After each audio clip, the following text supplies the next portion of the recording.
ลับมาอีกครั้งแต่เธอจากฉันไปครบ1 ปีเต็มแล้วแม่แหล่งนกน้อยคลอเคลียอยู่กับดอกไม้ป่าดอกไม้ริมทางบานแดงสดทั่วพื้นป่าเทศกาลบั้งไฟใกล้จะกลับมาอีกครั้งแต่ฉันกับเธอจากกันมา1 ฤดูฝนแล้วคิดถึงช่วงเวลานั้นที่มีเธออยู่เคียงข้างงานบุญบั้งไฟมีเธอเป็นคู่เดินร่วมกันเราไปเที่ยวเล่นสนุกยิ่งกว่าคู่รักใดแต่ปีนี้ฉันไม่มีเธออยู่ข้างกายคนที่ฉันรักอยากบอกว่าฉันคิดถึงเธอมากความในใจลึกซึ้งบอกใคร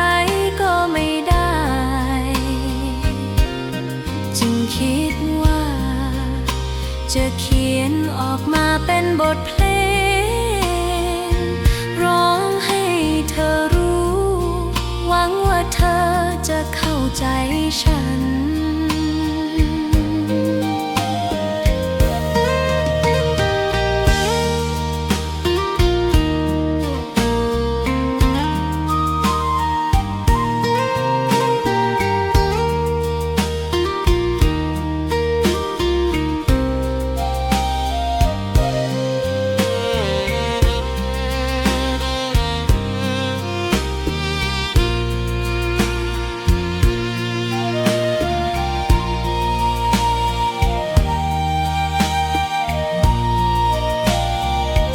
คิดถึงช่วงเวลานั้นที่มีเธออยู่เคียงข้างงานบุญบั้งไฟมีเธอเป็นคู่เดินร่วมกัน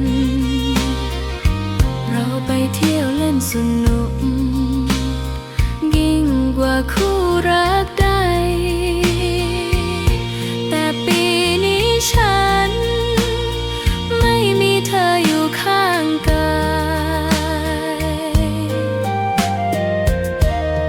คนที่ฉันรักอยากบอกว่าฉันคิดถึงเธอมา